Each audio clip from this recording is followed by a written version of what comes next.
Good morning and welcome, ladies and gentlemen. My name is Youssef Munayer. I'm the head of the Palestine-Israel program and a senior fellow here at Arab Center, Washington, D.C. Thank you for joining us for this webinar, War on Gaza, Causes and Implications, Seen and Unseen.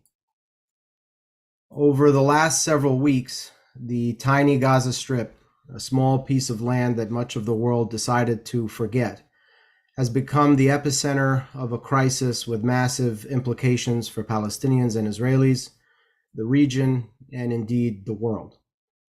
We realize that the magnitude of the events taking place now are on a different level than much of what we have covered in recent years, and today's conversation will be one of several, which we will be hosting to further understanding in these very serious moments. I encourage all of our attendees today to check out the various publications that we've produced that analyze the ongoing war and the broader crisis from different perspectives. These can all be found on our website, and we'll be sure to add more in the days and weeks ahead. I'm glad that we can bring you today's conversation with experts who will cover different pieces of this. We will begin with 10 to 12 minutes of remarks from each panelist, followed by moderators' questions and answers from our audience. Please note that you don't need to wait until the question and answer portion to submit your questions to our speakers today. You can send in questions at any time using the Q&A feature on Zoom or by email to events@arabcenterdc.org. In the interest of time, I want to move directly to briefly introducing our guests now in the order they will be presenting and starting the discussion. Dalia Hatuka is a multimedia journalist specializing in Israeli-Palestinian affairs and regional Middle East issues. Very happy to have her joining us today from Ramallah. Meirav Zonshine is senior analyst on Israel-Palestine at the International Crisis Group. Thank you, Meirav, for joining us today from Tel Aviv. Rami Khouri is Distinguished Public Policy Fellow, American University of Beirut, and author and analyst. Rami joins us today from Amman. And Daniel Levy is president of the U.S. Middle East Project, and he joins us today from London. Welcome to all of you. Thank you for being with us today. Dalia, the mic is yours. Thanks, Youssef. So I'm just going to talk a little bit about the situation on the ground. I'm just going to give like an overview with some numbers. So I'll start off with saying that, Israel's military operation or war or onslaught, or however you want to call it, has killed over 8,300 Palestinians. 3,400 of them are children. 20,000 others have been wounded. There's an estimated 1,400 bodies lying under the rubble. I want to say that although US President Joe Biden has cast a doubt on these numbers, humanitarian organizations say that they're reliable. And I know there's been a lot of talk about these numbers in the media and whatnot, but even the US State Department has relied on these numbers in the past. So if anything, the numbers don't reflect the reality on the ground because of the bodies that haven't been found. We have almost 2/3 of Gaza's 2.3 million residents internally displaced. The infrastructure in Gaza has been devastated. We've got entire neighborhoods that have been leveled.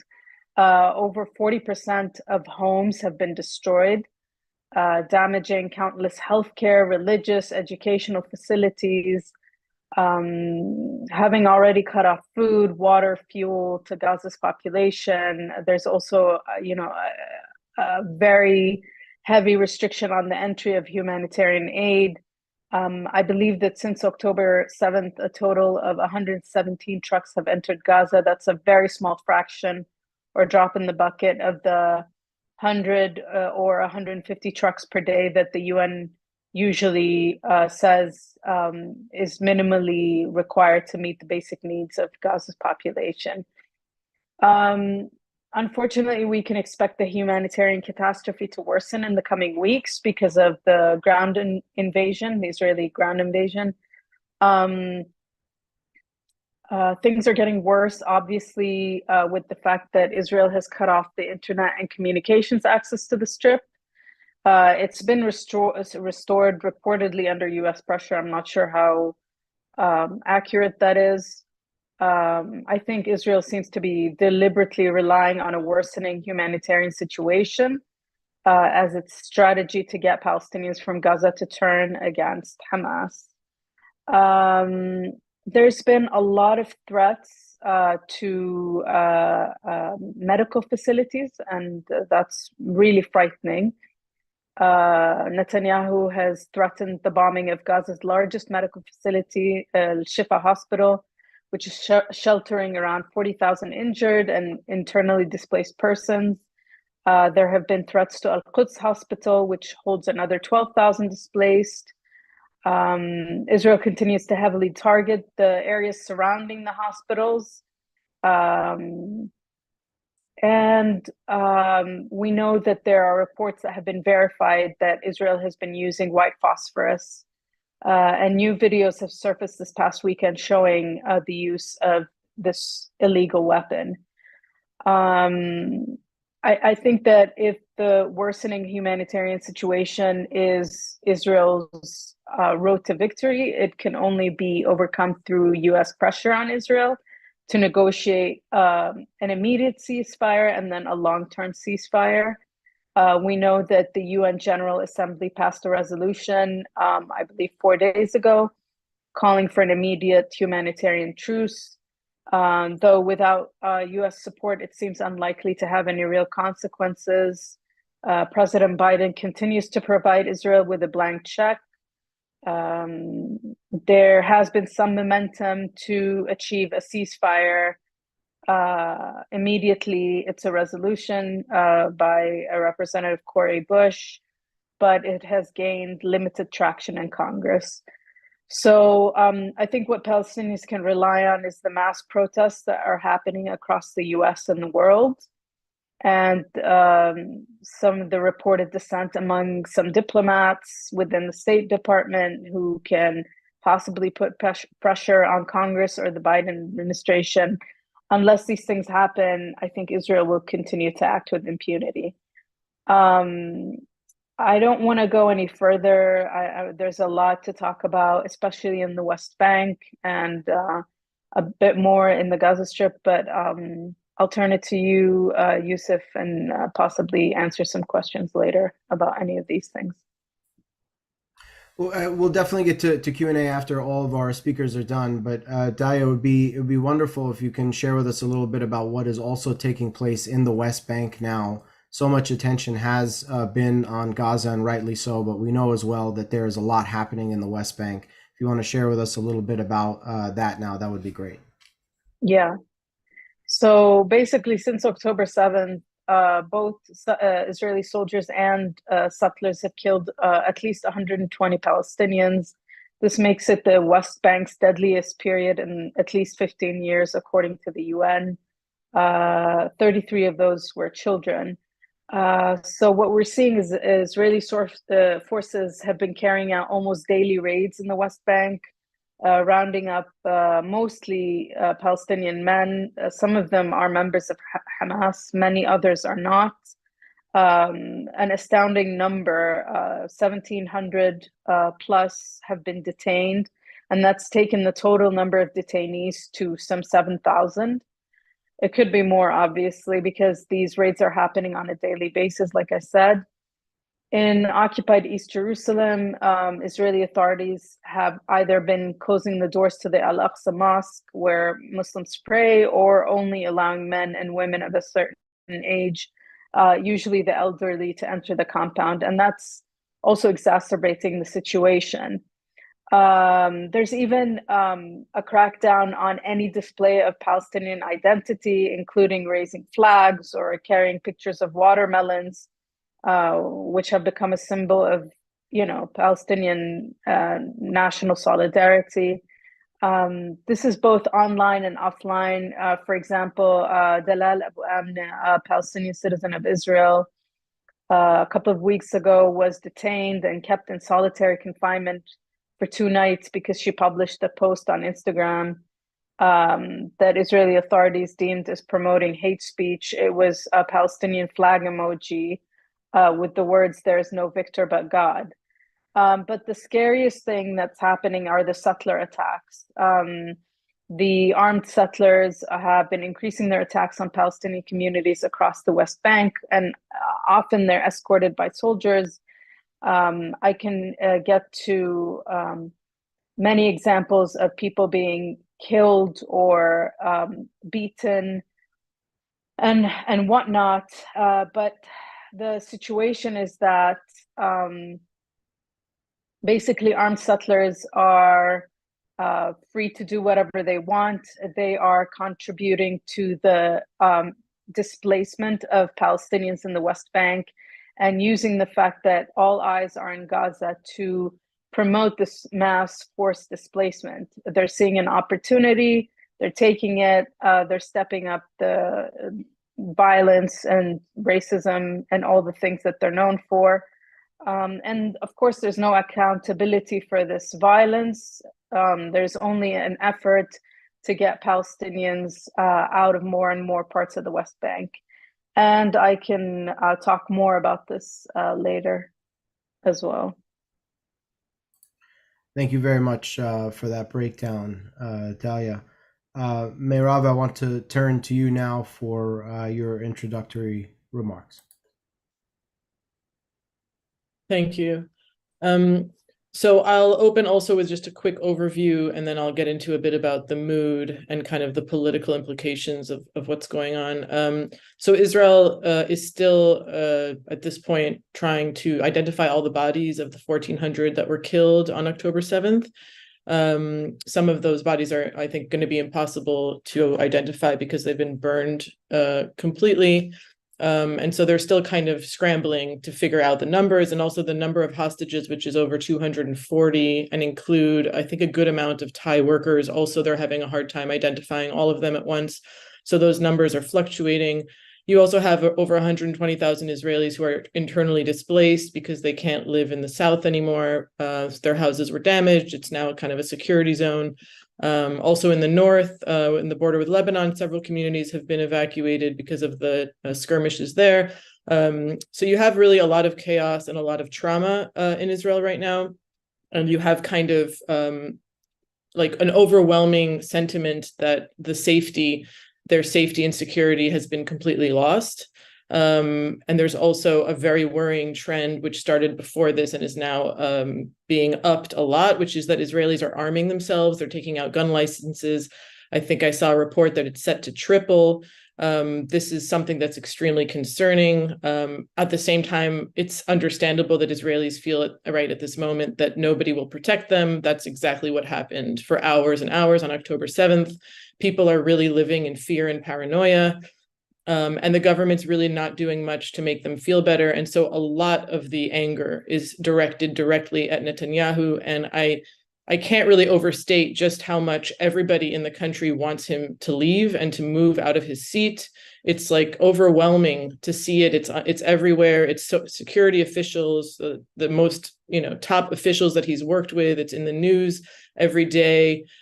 Just the utter failure, not just on that day, but years of failed policies. And also since October 7th, the inability of this government to function and to provide even like the basic things like transportation for evacuees or for soldiers getting to their posts. So Israelis are both in shock and also very, very angry. Now, of course, the consensus in Israel is that Hamas can no longer remain in Gaza, and that's something that I don't think anyone really disagrees with. The issue here is how to achieve that, or if that can even be achieved. And of course, the rhetoric that has been coming out of the top brass, the defense minister and the prime minister, has been extremely bombastic, not just to wipe out Hamas, but to wipe out, some people have said wiping Gaza off the face of the earth, and all these kind of very genocidal type language. And now that we're 3+ weeks into this and the army has already entered on the ground, I think people are starting to realize that it's really not going to happen the way they might have thought, and that things are going to be much more complicated and difficult.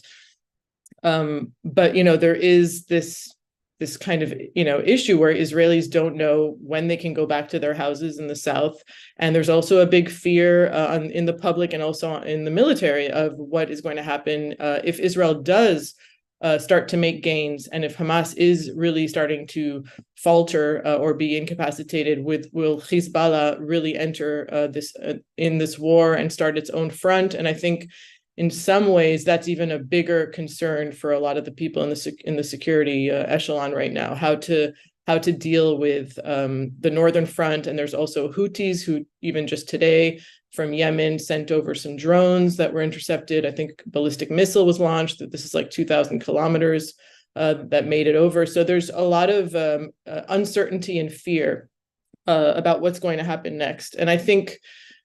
You have a war cabinet that is comprised of Netanyahu and his confidant Dermer, and then the defense minister, and then you have Benny Gantz, his former chief of staff and defense minister, brought in. And these are not moderate types. These are people who are, well versed in warfare. Gantz oversaw the 2014 war. I think they actually bring a much more bold and belligerent and aggressive approach to how to deal with Gaza. And I think the main reason that we're seeing right now is kind of of course, a humanitarian disaster, but a very slow and kind of incremental ground op, is because Israel, the war cabinet and the government at large, is still trying to figure out what it wants to do, if it's going to be able to even achieve what it wants, and of course, how to get the hostages home. And as far as the public opinion, they all want the hostages released, and there's actually been a very clear call for all of the hostages to be released in return for all of the Palestinian prisoners being held, which is around 6,000. It could be more now, but this kind of everyone for everyone message, which is, there's a precedent for it in previous deals where Gilad Shalit was released for many, I think 1,000 prisoners. So it's not that it's unprecedented, but the fact that the families of the hostages are pressuring the government so much to have this done is something that I think I didn't necessarily expect. And of course, the military echelon is saying, no, you have to see this ground invasion is actually going to be the thing that brings them to their knees and actually will do. So there's kind of a little bit of a tension there. And then as far as, other strategies, if you could call it that, I'm not sure there's a strategy, but the kind of, the more like practical approach, which is that this is going to be a very long operation and a long war. And so we're going to need to have humanitarian aid coming in from Egypt. I think there's some who are clearly saying, maybe the National Security Advisor is advocating for that, people who understand that they are going to need the legitimacy of the US for a long time for this. And that window may close, even though it's quite open right now. So they say, there's kind of like, maybe a difference of opinion between how much aid to let in, whether to let that aid in or not. But overall, I think, it's very clear that Israel is not going to be able to settle for a Gaza Strip with Hamas in any kind of military role. I think, depending on how this proceeds, it will probably have to deal with some kind of compromise or negotiation, because it can't just do what it wants. That has to do with many factors, prime among them the US role, but also, like I said before, the regional threat, which is a very real one. So there's a lot of different, constraints. And I think that, what we've seen, the reports of Israeli intelligence ministry with the document of trying to move the plan, which is a plan that has been put forward before by military officials. It's not new, but it's resurfaced that we should move all of the Gazan population into Sinai. I mean, this is something that has, been pushed, but it's not something. It's not something that I think Israel, even if it really wanted to implement, could implement it because of Egypt, because of the U.S. It's not something that's going to happen, but it's definitely something that I think some Israelis would definitely want to see happen. So I think the overall issue that we're dealing with is that the Israeli body politic society realized on October 7th that it's not invincible. It can't just continue with its normal life and not pay a price. And this conflict cannot be managed and pushed aside. The problem is that I don't think many Israelis realize that, the answer is not to crush them as much as possible. I think most Israelis don't realize yet that that is not the way, and that is not going to be able to provide them with peace and security. We do hear those voices, in very small ways from certain people on the left or who are from the South, but it's a tiny, tiny minority. There's also no anti-war protest happening here. There's, very small numbers of people calling for a ceasefire. So primarily now what people want here is the hostages back. And I think, people understand that Netanyahu is going to have to leave if things are going to progress, but nobody is willing to take that step, I guess, in his own party right now to do that. So that's where we're at. I'll stop there. Thank you very much for that, Meirav. We'll turn now to Rami for his comments. Thank you very much. Glad to be with you. The Arab states and the regional environment is a pretty wide arena and quite varied and complex, but it touches directly on some of the issues that pertain to what's going on between Palestine and Gaza. The first thing I would say is we talk about the Arab states. This is a collection of countries that is largely not doing very well. I've argued for years that if you take all the Arab countries in the last century, that they now mostly fail the triple tests of stable statehood, credible citizenship, and real sovereignty. Most of the Arab countries are not able to really be proud of what they've done in terms of these three issues: statehood, citizenship, and sovereignty. They're very weak, they're very dependent. The few that are small populations and lots of money and from oil are quite impressive and stable. But the vast majority, especially the big ones, Sudan, Algeria, Morocco, Syria, Iraq, Egypt, etc., they're in real serious disarray in many ways. Some of these countries in the Arab region are siding with Hamas, but most of them don't like to see these kind of revolutionary militant movements succeed because they think it'll bring them problems. But a few non-state actors now that have emerged in the region, like Hezbollah, like the Ansarullah, the Houthis, and others, some groups that are sponsored by Iraq and Syria and sponsored by Iran and Syria and Iraq. There's non-state actors now that have this incredible force, like Hamas does. So the picture around the region is pretty muddled. You also have a population, the Arab population, which is now somewhere around 460 million people. If you take away the wealthy small oil producers with small populations, you have a pretty distressing situation where the vast majority, around 75% of all Arab citizens are poor, marginalized, and vulnerable. Most of them can't meet their basic family needs every month. They have to borrow or get money from charity or something. They have no political rights. The citizenship is not a reality. These are not citizens with rights. These are nationals with passports of those countries, but they don't have real rights. They don't hold power accountable. There isn't a single Arab country that has been validated by its own citizenry.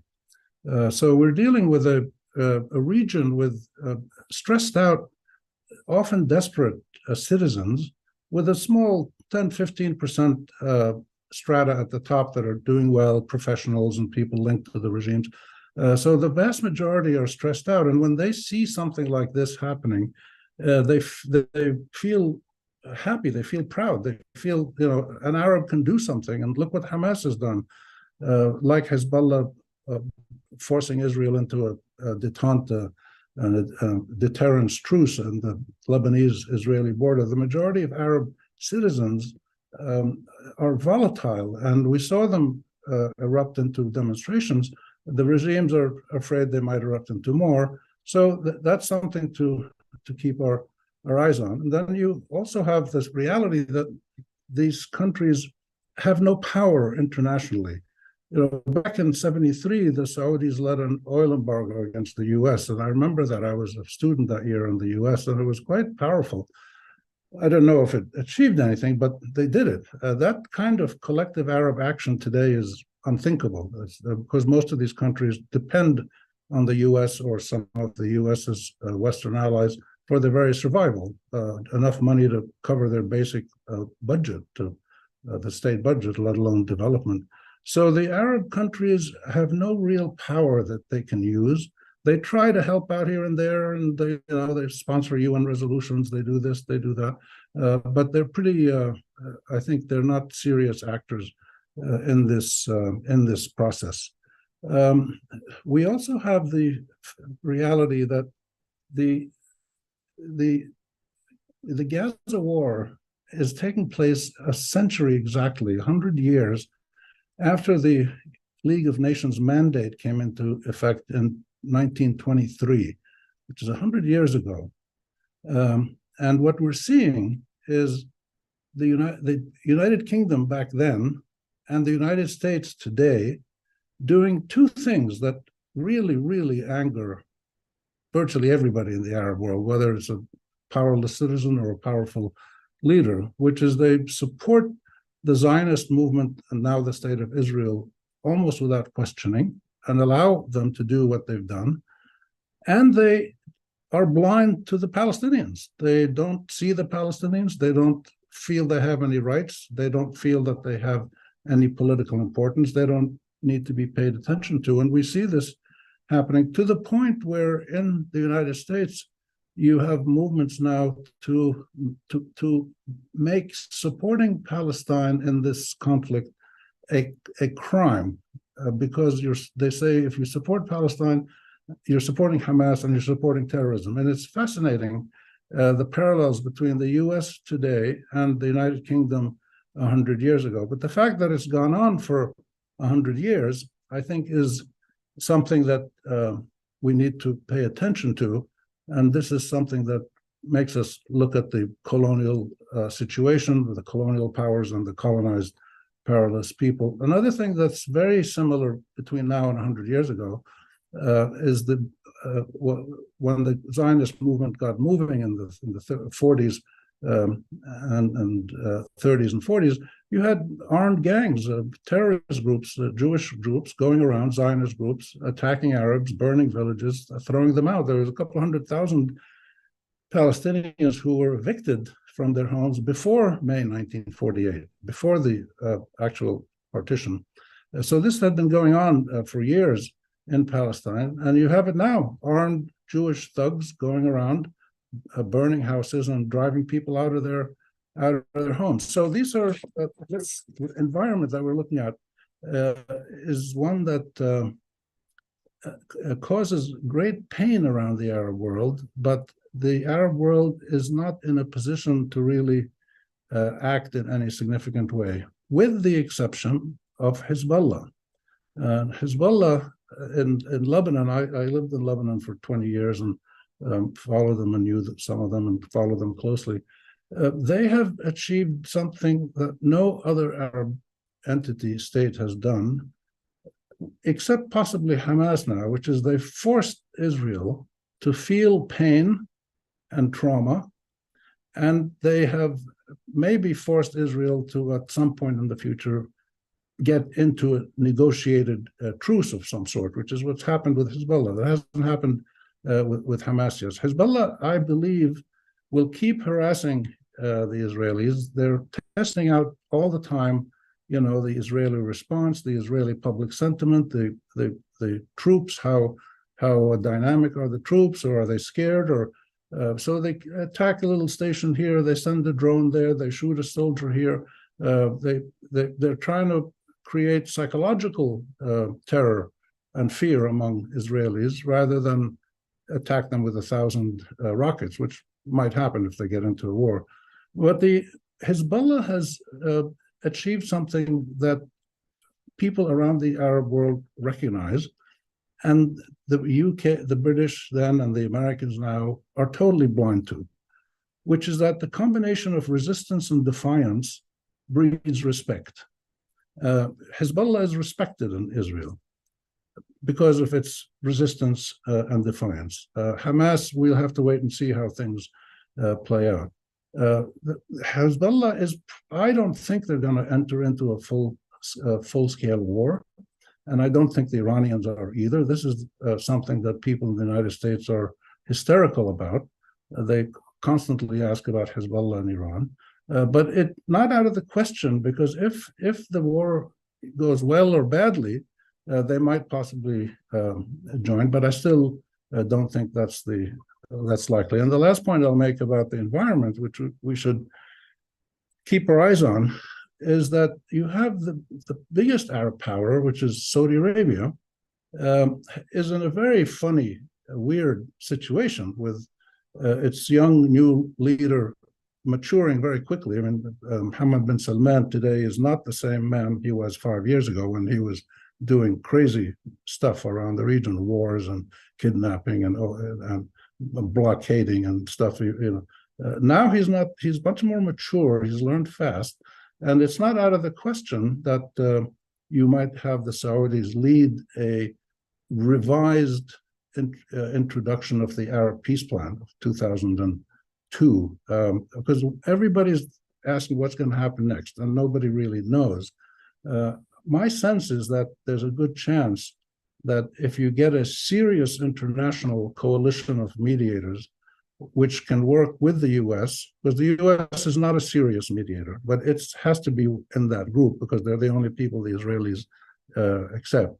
But if you get a serious international coalition of mediators and they talk with the Saudis and the Arabs, it's possible we might get a relaunched Arab peace plan that will make it more possible for Israelis to talk seriously about withdrawing from most of the West Bank, exchanging territory, et cetera, addressing the refugee issue in a negotiated way that satisfies both sides. This is potentially possible if the pain and fear that the Israelis now feel continues and expands. It might be that they'll finally realize that you can't keep the Palestinians as invisible people. You have to deal with them as your neighbors, your equals, and your partners in a negotiated settlement that is based on the rule of law and equal rights. So we'll have to keep our eye on that. Thank you. Thank you very much for that, Rami. Before I turn to Daniel here in a second, I just want to remind our audience that they can send their questions in. We'll try to get to them in our Q&A session. You can do that through the Q&A feature on Zoom, or send them in via email to events@arabcenter.org. Daniel, I'll turn it over to you now. Thanks, Yusuf, and thanks for pulling this together. And it's good to be here with Rami and Merav and Dalia. You asked me, not just now, but in an email earlier, you asked me to speak to the US-led Western response, US-European response. So I'm happy to do that. And also, I'd just like to thank, and I know people are probably saturated, and it's all so horrible, but thank you to people who are joining us on this conversation, this webinar. It's interesting, when I was listening to you, Merav, I kind of felt that you really captured that.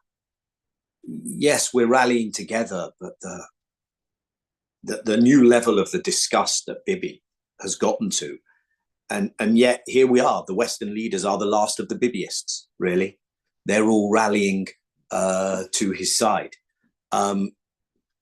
And I think the only place I can start an analysis of the response, which, to be honest, in less exalted company, would consist almost exclusively of expletives, in terms of describing the US and Western response. The only place I can start is to really understand how inappropriate, not fit for purpose, and irresponsible the policy was prior to 6 a.m.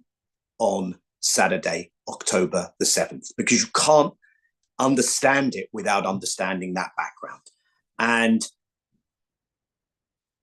the approach was essentially that it was to go along with the Israeli approach, which is this is a manageable, low cost, low maintenance issue, the Palestinian issue, the denial of Palestinian rights, the situation in which Palestinians live, and the idea that this was sustainable somehow, and the idea also that you would ignore the deteriorating circumstances and that you of responsibility for being the handmaiden for ever more extreme Israeli policies, which I believe were only possible because of the impunity accorded by the United States to Israel in its actions. Personally, I think those were a contributory factor, not only to the explosion of October 7th in terms of what the militant resistance movement undertook, but also to the failure on the Israeli side, to the palpable signs of decomposition on the Israeli side, born of complacency, hubris, that this is low cost manageable, encouraged, enabled, facilitated by the US. And if one just drills down on this administration, then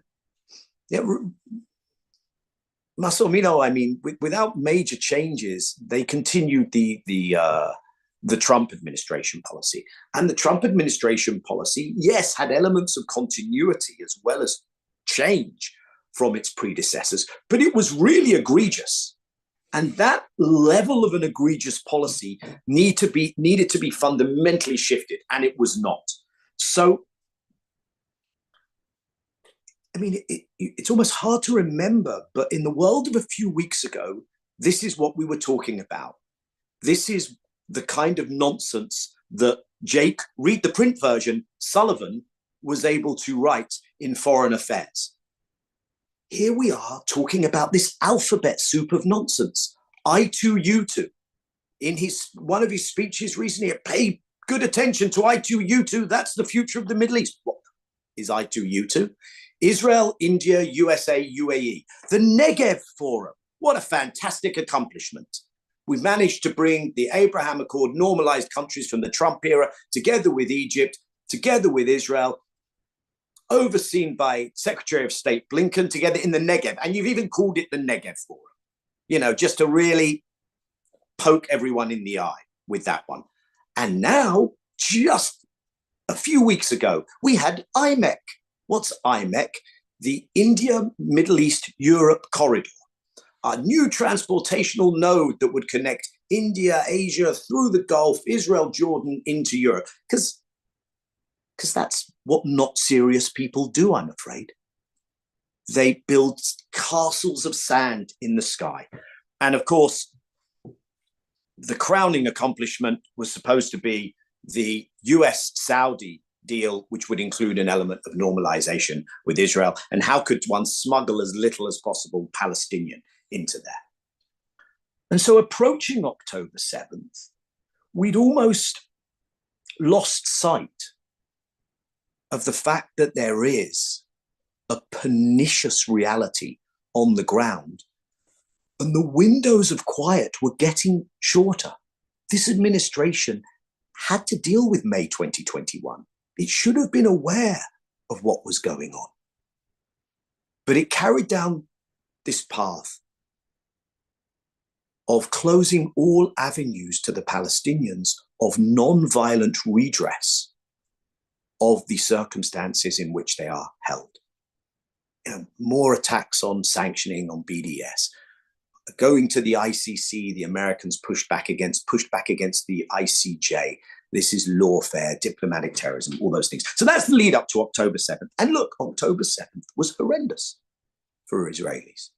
And it was a horrendous thing. It was shocking. That one must not make light of that. The Palestinian right to resist the occupation no more allows one to violate international law than does the Israeli right to self-defense. Now, you could say that on day one, on day two, on day three, let's see where Israel's going with this, right? Let's pretend that we don't understand any history. Let's pretend we haven't been through several rounds of the kind of devastation Israel metes out to civilians, Palestinian civilians in Gaza. Let's pretend we never heard of the Dahiyat doctrine in Lebanon 2006 of destroying civilian neighborhoods. And you could say, well, let's judge the Israelis by their actions. But the evidence is now in, I'm afraid, of what is going on. And this it's morally repugnant, but I would say, and we've heard this now from Rami and others, it's also extremely dangerous what is going on. And what has the American reaction been? It has been to stand alongside Israel, stand alongside Israeli leaders as they made, to be honest, I think weird and scary statements about new Nazism worse than ISIS, and maybe we'll come on to that.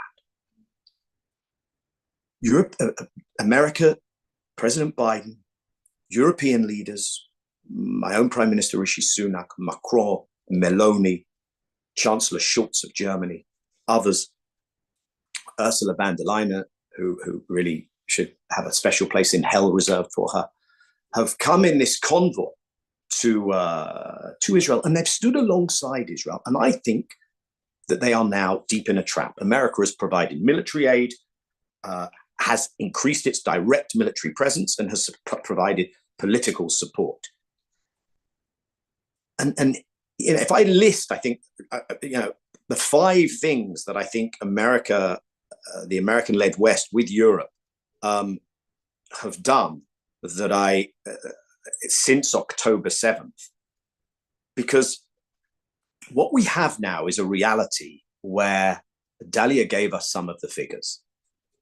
One of the things that broke me was when I saw that, I think many of you would have seen it, the Save the Children statement and infographic, that more Palestinian children have been killed in Gaza in 3 weeks than, and just saying the words, it's horrible, than is the annual average child death toll globally in all conflicts. We're at 3,500 plus and counting.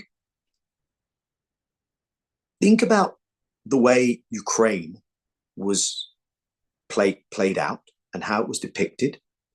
And think about the fact that I think the last figures were about 550 child casualties in Ukraine in 20 months. And now think about that figure of 3,500 in 3 weeks. And think about the American reaction, because how can you respond to that? And how they've responded to that is to align with the Israeli talking points, which are, none of this can be laid at Israel's door. Hamas is responsible for everything. Now, once you concede that point and pretend that it's not an Israeli blockade, siege, building on the blockade of 16 years of nothing getting in, the 45 trucks are desultory. It's embarrassing. Once you concede that point, as if these aren't Israeli airstrikes and missiles and artillery, then anything goes. But it's Israel who's killing these Palestinian civilians, number one. Number two, you do something really pernicious, which is you actually say, we're not even sure these are accurate figures. Now, there's nothing on which that is based, as Dalia said. What we have actually, sadly, is a track record. Because this has happened before, we can now look at the numbers from 2014, 08, 09, and we can say that the numbers then from the Gaza Ministry of Health and the numbers finally authorized by the UN and by Israel were basically the same, margin of error of plus minus 5%. You have 13,000 UN workers on the ground, and they are saying these look accurate to us. So they question the numbers, they blame Hamas, they try and deflect onto getting humanitarian stuff in, and we've spoken about that already. They pretend there's no context, as if history started on the 7th of October. You know, no one asked why does the Palestinian population in Gaza look like that? Why the overcrowding? Why are they refugees? Let's bring some history into this. And once you've aligned with a narrative that says this is the worst thing since the Holocaust, these are the new Nazis, then you are trapped, because how can you tell Israel to stop doing something? And why is it so problematic? And I'll end with this. I've spoken about the human cost, but this I think is dangerous in other ways. And in that respect is such a misstep by the US and Europe. Number one, the danger of expansion within the Palestinian arena. Dalia spoke to what's going on in the West Bank. We haven't seen East Jerusalem pop yet, but it could. By the way, the situation inside Israel is quiet, but scary. You know, Palestinian citizens of Israel are being very wary. Ben Gvir is giving out weapons. And we remember what happened in May 21. Secondly, of course, the possible expansion to the region. Rami just spoke to that. What worries me is the longer Gaza goes on, the more unpredictable things become, both in the broader Palestinian arena and in the region. And I worry that America has added an extra element of moral hazard into the equation by positioning its warships in the way it has. Now, I know they're designed supposedly as a deterrence, but those on the Israeli side who are saying, well, you know, we can't just get rid of Hamas and continue to live with the threat of Hezbollah, know that if this kicks off in the north, America has trapped itself into joining the war. And militias in other states, Iraq, Syria, Yemen, in addition, of course, to Hezbollah, and we could be in a regional war here with direct Iranian involvement. We are not there. This calibration between Israel and Hezbollah, like I say, gets harder to calculate the longer this goes on, the more those images of Gaza come out. We see there's spillover regionally. There's instability regionally. We see the spillover in the streets of America, other parts of the West, India, Indonesia, Pakistan. It's really remarkable. And here I'll end. I think this is a huge problem for the West. I think the West has so isolated itself.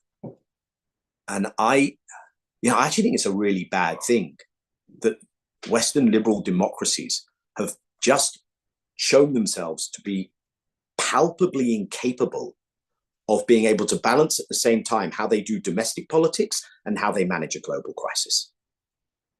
And the rest of the world looks at this and they see a West discombobulated, totally unable to show responsible leadership. A West which has just confirmed everything they knew already, but here we are in glorious technicolor, in horrendous red. A West that selectively applies those standards that they have moralistically been preaching for the last 20 months of international law and international humanitarian law. And Israel-Palestine, from being this kind of marginal issue, I would say is now right up there at the center of the polycrisis that we're living in, because this can have other spillover effects on the global economy. And it has shown us that the global institutional architecture is totally unfit for purpose. And I just fear that we're really seeing, as imperial America collapses and decomposes, this is an incredibly dangerous period to live through. And this conflict has really brought it home. I'll stop there. I think there are ways out of this. I think that one of the most irresponsible things that has been done has been to walk with Israel along this path of using this Holocaust Nazi language, which, by the way, is totally bizarre in a Zionist context, and is so trivializing of the Holocaust that I almost feel now when I speak, I need to do some Holocaust education when Gilad Erdan is wearing a yellow star in the United Nations. And I don't even know where to begin. So maybe I should begin by stopping. Thanks. Thank you, Daniel, for all of that. There's tons to dig into, and as I said at the outset of this conversation, there's no way we're going to be able to cover it all in one webinar. But I really appreciate all of the introductory comments that you all made. We will get to some questions from the audience in a minute. I want to begin by asking each of you a question that I had following up on the comments that you made. So if you can keep your responses to these maybe to no more than 2 minutes each. Dalia, I want to bring you back in and ask you to talk a little bit about sort of the impacts of the current crisis on Palestinian politics and sort of what you've seen and heard from the Palestinian spectrum and from the Palestinian Authority in response to what we've been seeing take place. So, as has been the case in past wars in Gaza, the Palestinian Authority, first at the beginning, like the first few days, we didn't hear anything from them. Abbas was totally mum. Hussein al-Sheikh, who's always, from the PLO, who's always talking about this or that on his Telegram and on Twitter, or X, as we would call it now, was nowhere to be seen or heard. I think at some point when people started to go out in the streets, they realized that they can't hide under a rock. Abbas went to Amman. He met with Secretary Blinken, with the Jordanian monarch.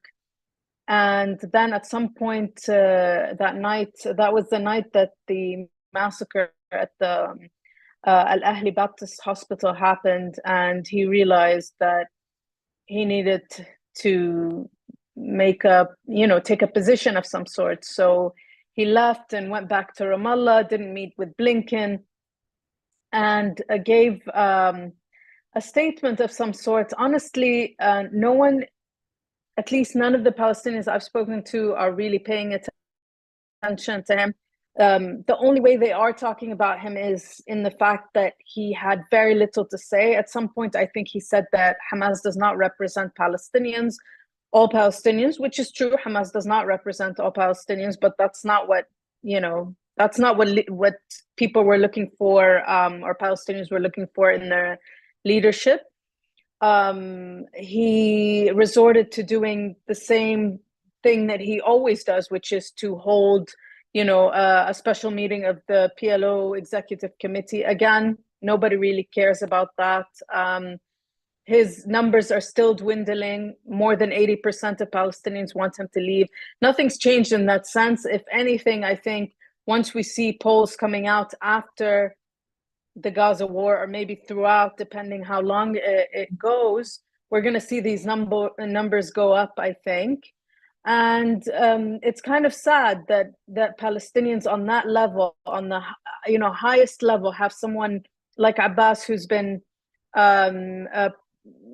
representing them in some ways. Like you've got Macron, who went to see him.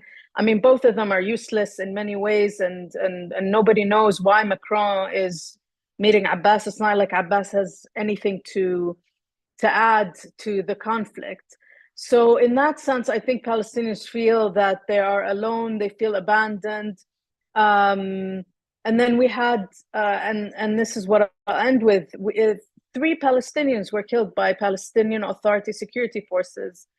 The other day, just I think 3 days ago, one of them succumbed to his wounds.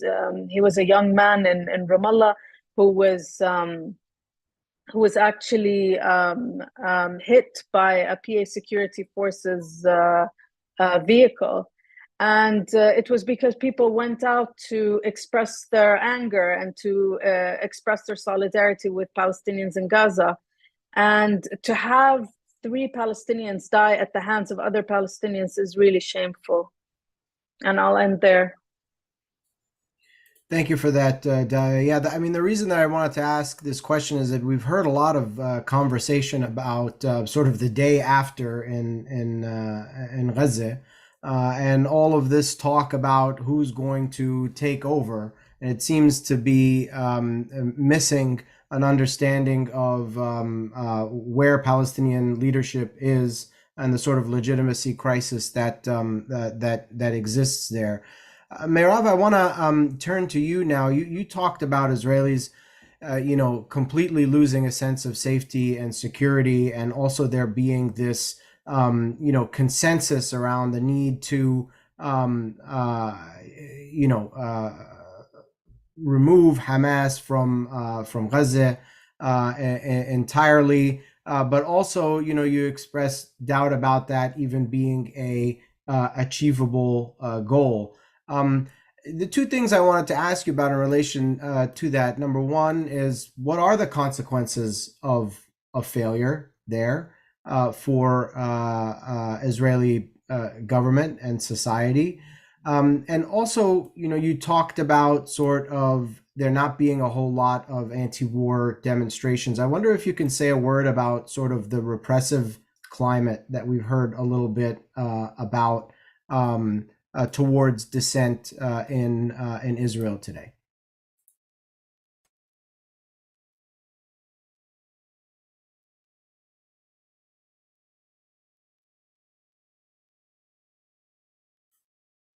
It looks like we may have lost Meirav for a moment. We'll see if we can get her back. And I will make sure to direct those questions to her when she does. Hopefully we'll be able to make that happen. Rami, let me ask you, I think maybe the biggest question on a lot of minds throughout the region, and not just in the region, is where is Hezbollah? And, in the last several years, if you follow the language and statements, not just from Hezbollah and Hamas, but many of the other groups throughout the region, we've heard a lot of talk about wahdat al-jabhat, or the unity of fronts. And it's hard to imagine a higher stakes moment than the one that we're seeing for that narrative and that perspective. At the same time, we're living with the shadow of 2006, the tremendous damage that was inflicted on Lebanon during that war. And the situation now in Lebanon, of course, is much worse than it was prior to 2006. How does Hezbollah weigh this calculation about when and how and to what extent to get involved, given those competing factors? Thank you. Hezbollah has a real dilemma, which is that it is a very powerful, effective resistance movement that has fought Israel to a draw, and is part of a regional resistance and deterrence front with Iran, Syria, Hamas, and others. And it has to balance that with the fact that it is, even though it is Islamist in its ideology, it is Lebanese in its political anchorage. It grew out of the poor from the south of Lebanon, and I remember in the 70s when I was there, when it was first coming to life under Musa Sadr and others. And so it's constantly weighing what is good, what can it do regionally that makes it even more powerful and respected, and where does it have to stop doing this in order not to be totally discredited by the Lebanese population. Some people say it doesn't care about the Lebanese population. No, it does care very much. It is a Lebanese institution, and this is one of their dilemmas. So they've reached a point now where they're very powerful. They have significant technical and military and other, capabilities. They earned a lot of new know-how by fighting in Syria against ISIS. They lost a lot of young men, but they gained a lot of knowledge and, again, credibility in a way. And they've developed a new strategy with the Israelis, which is to use a combination of psychological warfare, probing, high-tech stuff like drones that can reach Dimona, the nuclear center, and trying to scare the Israeli population, keep them on edge, and they're constantly juggling which technique to use. The other thing about Hezbollah is that when it says it's going to do something, it does it. And when it tells you that this happened, then you're pretty sure it happened. They don't lie and make up stuff and exaggerate as a rule. Nobody knows.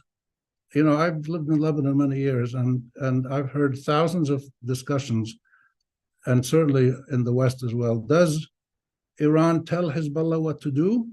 Is Hezbollah simply a tool that Iran can use?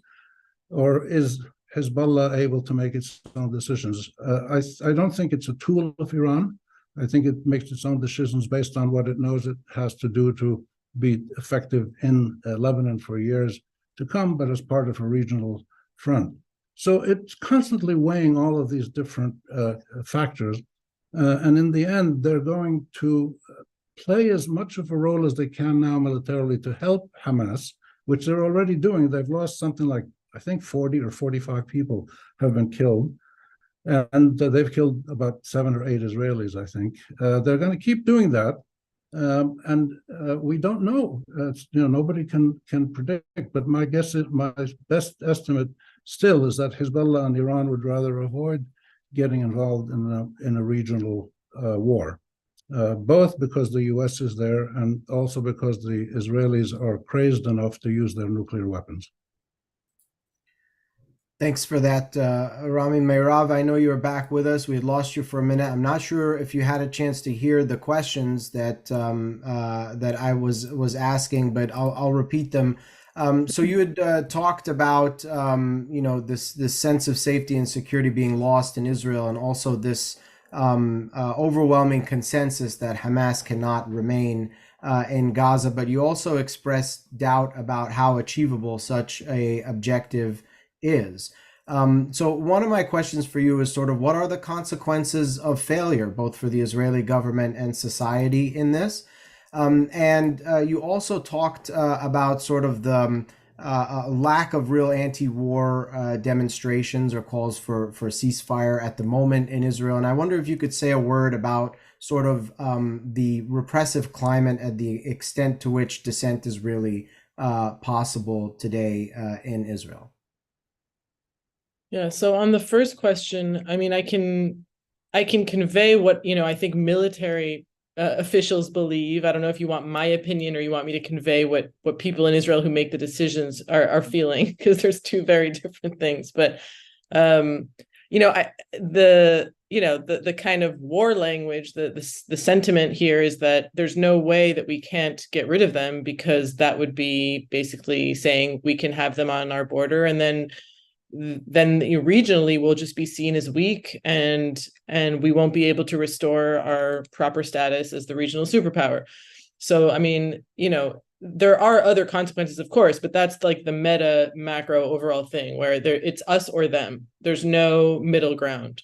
I think there, if we're speaking realpolitik, like I think Hamas is going to have to be incapacitated in some way. I mean, we know what happened to the PLO in Lebanon in 1982, and we know what Israel would like to happen. I don't know if it's going to be able to achieve that. I think there's probably going to have to be some kind of middle ground, but you know, I don't think Israelis in the South are going to go back living there. I mean, I don't think they can physically go back and live there for quite a while because of the damage, but Israel has to be able to provide that security. Now, if you ask me, the way to provide it is through a political solution, right? And there's many different scenarios in which that could be done. Also, as many people have been saying, you can get rid of all of Hamas's officials, and Israel has targeted them many, many times, but you can't get rid of the idea of Hamas, and you can't get rid of resistance generally. So, I guess basically they're going to have to come up with a way to restore safety and security for its citizens. But in the short term, I think they believe that they're going to do that through force. And, time and time again, we've seen that doesn't work. Sometimes it doesn't even work in the short term, but it definitely doesn't work in the long term. So, my only hope in this horrible, horrible situation is that people will start to realize that there's just got to be another way, that this is just not going to work. And this is putting aside the moral issue of what's being done in Gaza. Can I just, I want to ask you a little bit more about this. There has to be another way, because there may be some voices, and maybe they are quiet at the moment, but maybe they will become louder over time, that there has to be another way. A political solution is that other way. And this is the only way that, we can have peaceful coexistence with Palestinians, and force is not the answer. But there are also voices for a completely different other way, which are probably louder now and may grow louder still, which are, we told you, if we leave these people here, if we don't push the Palestinians in Gaza out to Egypt and push the Palestinians in the West Bank out to Jordan, we will never have peace and security here. How do you evaluate which of those arguments are likely to become more powerful in Israeli society moving forward? I think they already ask Merab a question as well. just because, how aware of what's going on in Gaza are Israelis? Also, I think it'd be important for people to know that.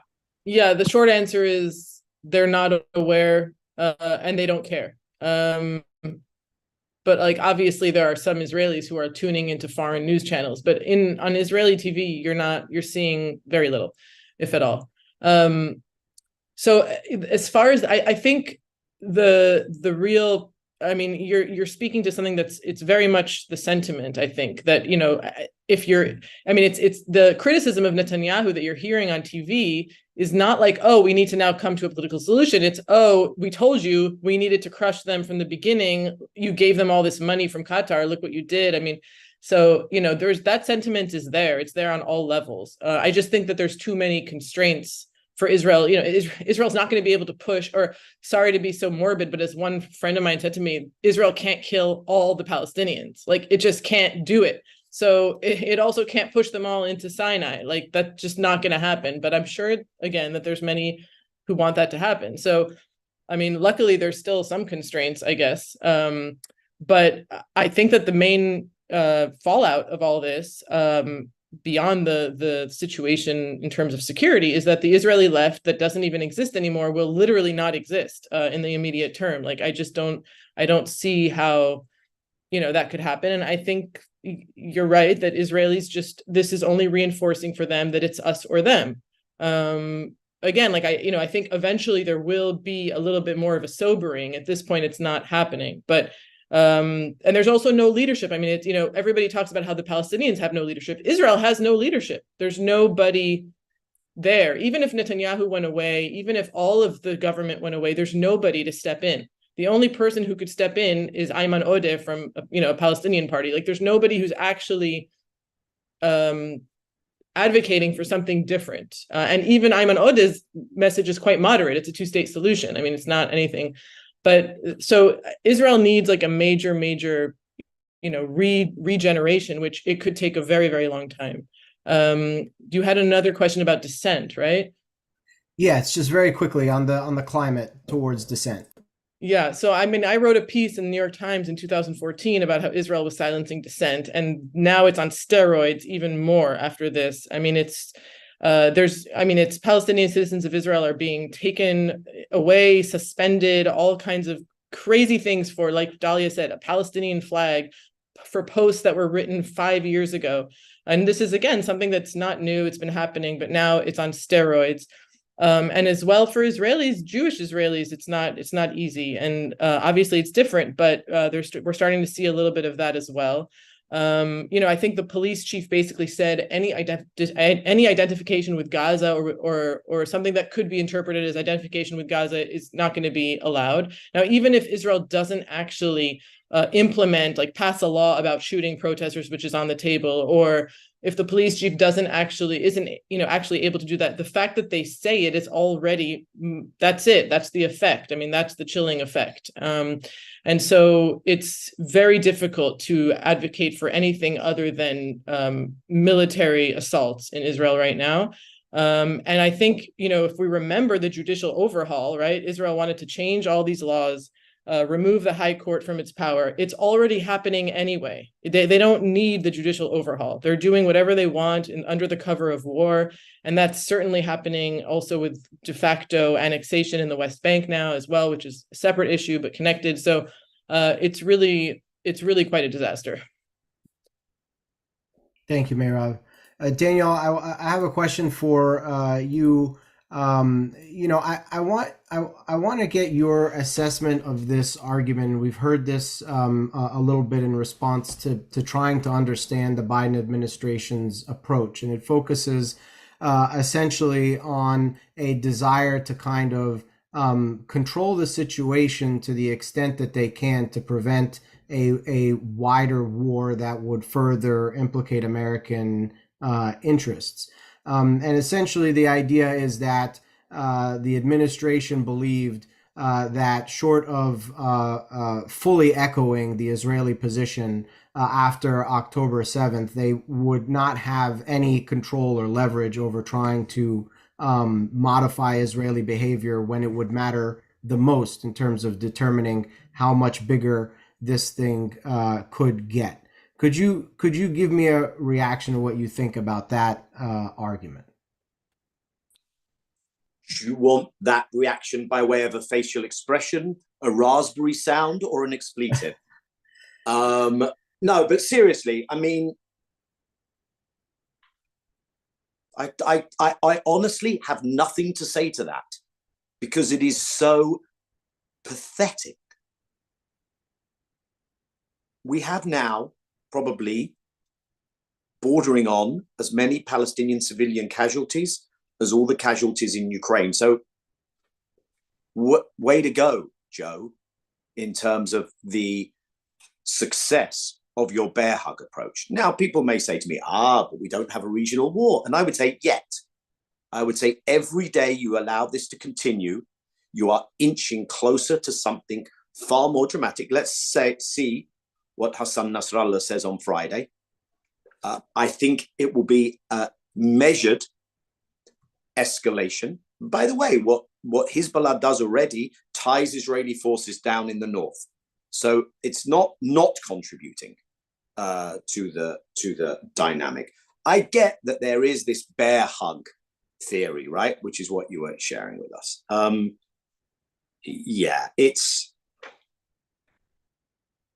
all I can tell you is, thankfully, I'm not there. But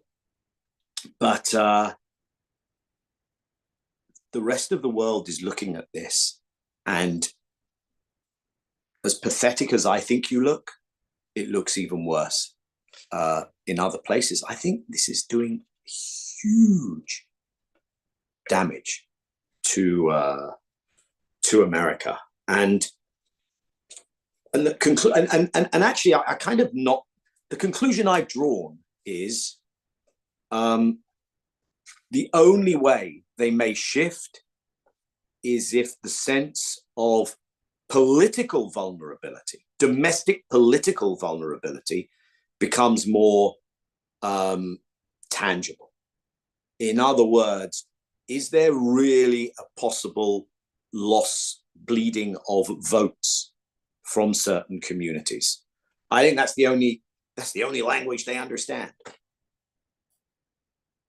They have Thank so you. dehumanized Palestinians. Thank you, Daniel. I want to turn to some questions now from our audience, and please know that you can continue to send them in. Um, you know, one of the questions we have, and there's a couple that come in along similar lines, so I'm just going to paraphrase a little bit here. But one of the things that we heard at the outset of this, both from Israel and echoed by the United States, was this idea that Hamas equals ISIS, and there was this effort to kind of cast the situation almost in really stark religious terms. One of the questions is sort of, is this an accurate assessment? But also, what I would add to that is, what are the implications of that? How is that characterization heard throughout the region? Can things escalate as this goes on to leading to more sort of religious violence, not just in the region, but beyond that as well? Rami, I want to direct that to you first, but we'll take reactions from others to this too. Yeah, that's a really important point, and I've been noticing this and writing about it and speaking about it a lot in the last couple of weeks. There's two dimensions to this. The first is that Israel, Zionism and Israel have done this for the last century. They look at the West, they see the Western power that they need to help them. It was the UK, now it's the US. They see who's the worst bad guy in their eyes, and then they say, well, the Palestinians or the Arabs are like that bad guy. So they used to talk about the Arabs as the Palestinians or the Arabs as communists and Soviet Union supporters, and then they used to call them terrorists, and then they used to say they supported Nasser or they supported revolutionaries, and then they called them Saddam Hussein lovers, and then they said they supported Qaeda.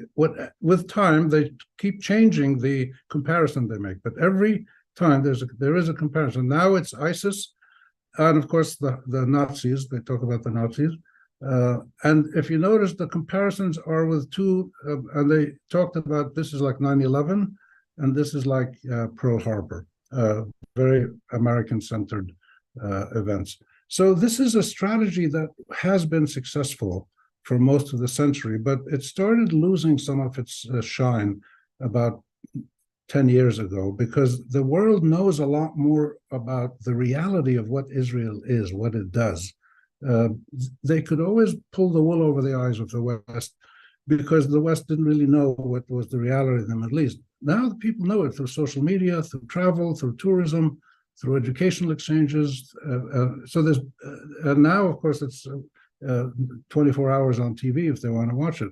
So this strategy doesn't work as well as it used to. The second part of that is that there are now huge mechanisms of pushback in the United States, which didn't exist when I was a student in the late 60s and early 70s, and when the 1967 war happened. There was massive pro-Israel demonstrations, and the Palestinians, the Arabs, were nowhere to be seen. Now you have dozens and dozens of groups in the United States, Palestinians linked with progressive Americans that fight for civil rights, for human rights, for gender equity, environmental issues, anything you want to talk about. What Israel tries to tell the American public is no longer received unquestioningly. The American public knows when Israel is lying and when Israel is exaggerating.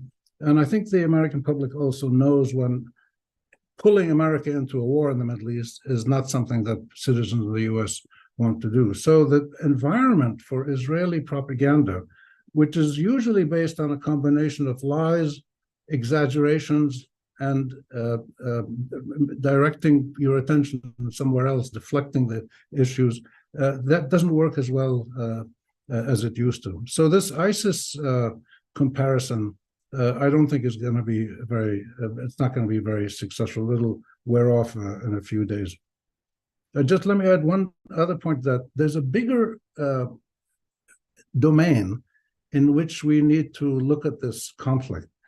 And it is, I think, the domain that, and you saw all these marches around the world, and more governments around the world starting to say we need a humanitarian pause. Canada, I think, today said it, and others. It's because almost all the global South and many in the North see this as the last colonial battle. Palestine is the last anti-colonial struggle in the world. Zionism is the last colonial era movement that was implanted in the South. And the United States was one of the world's biggest and most destructive settler colonial racist apartheid movements when they created the United States, with wiping out the Native Americans, bringing in the black slaves, et cetera, et cetera. So people realize this is a colonial master versus, or colonial invader versus a native defender. And this is a really powerful frame. And I hear it all the time, and it's what drives people to partly to keep supporting the Palestinians, because they're fed up with being mistreated as colonial subjects who have no rights and are invisible people. And thank you for that, Rami. I do want to ask too if we can deal with sort of the bigger implications, the intercommunal implications of this, because the reality is that you know in the few weeks that this has gone on, we have seen, of course, Islamophobia.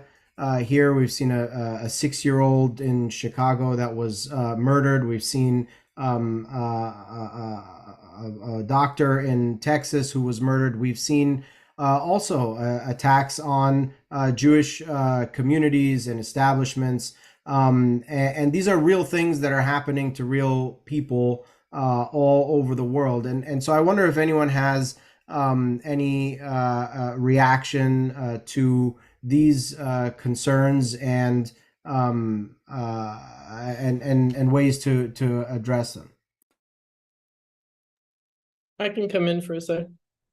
So, I mean, you know, I don't want to take the immediate attention off of what's happening in Gaza, but I am very, very concerned. I mean, the social media and the fake news and just the hyperbolic language is out of control. I also just think that the ability to understand what's really happening on the ground and what is real and not real is really a big factor here. And people around the world are using that in very, very dangerous ways.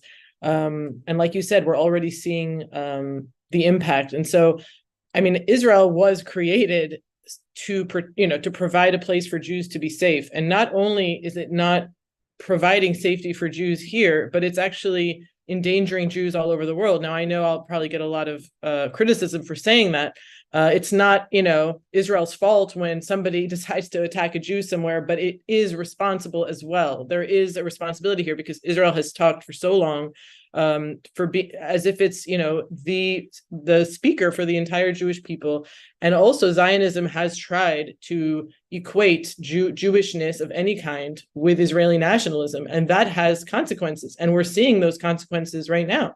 So I'm very, very concerned for, you know, when Daniel was talking about what the West is doing. I mean, Israel specifically, and then Jews in general are going to be a huge victim of that. I mean, they're also a perpetrator, but they're directly going to suffer from this. And I would say that even though there's the hyperbolic language about this being a war of independence, a war, existential war, I actually do believe that this is an existential war for both sides in many ways. And it is a kind of 1948 moment where you have to deal with the root causes and where the very ability for people to live here and be okay is at stake. So, I can't kind of stress that it is really a crucial moment, and it has reverberations around the world.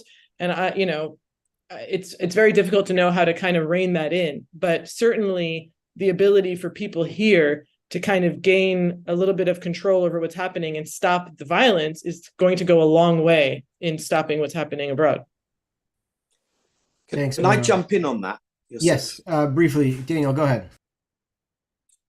Because I think that's so important, what Merav just said. And, what's happening to Palestinians is terrible. What happened on October 7th is terrible. But I feel very strongly about how counterproductive to Jewish safety worldwide Israel's behavior is. And it's and actually I want to say something just a little bit optimistic, and I might not say anything more on this. We have now gone over the cliff in an us or them zero-sum equation. And I think this is the moment where really it is either us or them, or we manage to pull back and step back from the abyss. Because I say this very seriously, Israel cannot live in that part of the world. Dedicated Jews who have lived in that part of the world for generations, for centuries, didn't experience precisely the things Israel talks about today of Holocaust, living in the Arab Muslim world. If Israel is going to be committed to the permanent displacement and destruction and a Judeo-Christian civilization war, then it's terrifying. And then actually collective Jewish security needs a totally different answer. But I actually look at the moment we're in, and I feel that sometimes such a disruptive moment, the absolute shattering of the status quo, we should be reimagining. And I read the BS that comes out of all the usual suspects, all these technocratic, bureaucratic, how will we rebuild Gaza, and how many trucks will come in, and who should be given. That's not what this moment demands. This moment demands what we have conspicuously failed to do, and what the entire partition paradigm may well be antithetical to, which is the humanization of the other. And that, I believe, is the basis for a way forward. I don't know what the political dispensation will be. But what we saw on October 7th is you can't build a wall high enough if there is mutual hatred and if you keep people under those circumstances. I'm not saying that happens tomorrow in Israel, but I actually think, and this is, eye-rolling stuff to say that's what Friends of Israel should be telling Israel, but it's more true now than it's ever been. Thank you, Daniel. We're getting close to our time for this session, but I know we have a number of questions. If our panel can bear with us for an extra few minutes, it would be wonderful. But we also understand if you have to go. I have a couple of questions that I'd like to direct to Dalia that come from our audience. So one relates to the West Bank, and that's, you talked in your opening comments about Palestinians being displaced from their homes in the West Bank in the last several weeks, obviously before that as well, but there's an uptick of that now. So one of the question is, where are these Palestinians going who have been forced from their homes? And also a question about how Rafah works in terms of movement and access, and how movement and access of goods and people generally works or is supposed to work for Gaza. If you could try to address those, that would be wonderful. Sure. So the people who are being displaced are basically Palestinians who live on mostly in Area C, but some live on private Palestinian land, and that is owned by other Palestinians who permit them to live on that land. Once they have been expelled, they just move on to other plots of land, and with the hope that they'll be able to stay there. But obviously, the Israelis have their eyes and ears everywhere, and just because they've been able to move somewhere else and set up tents and shacks and whatnot doesn't mean that they'll be able to stay there. Regarding the Rafah, it's basically, I mean, as we mentioned earlier, the number of trucks that are trickling in are about 115 or 100, something around that number. And what happens is that the Egyptian Red Cross is in charge of these trucks, and it liaises with the the Egyptian Red Crescent, and it liaises with the Palestinian Red Crescent, and so everything that's in these trucks is mostly water, food, and medical supplies. I believe Saudi sent in some shrouds, which is very weird, and that was a strange thing to send to people. But what happens is that everything is checked beforehand, and then once the trucks are okay, they move on to the Palestinian side of Rafah. Yeah, those are the simple answers to those questions. Thank you very much for that, Dalia. I think we are just about out of time here. I know Meirav had to drop off, so I think that we will probably have to leave our conversation there for today. I do want our audience to know that we will be doing several events on this topic and continue to follow it as it develops. Both in producing conversations like this, but also through publications as well. You could find more of that at our website, as well as more information about upcoming events, and that's at arabcenterdc.org. Thank you to all of our panelists who joined us today to break down these issues, and for everyone in the audience for staying with us. And we will be posting this recording as well for those of you who want to share it with others afterwards. You could find that as well on our website. Thank you all again, and have a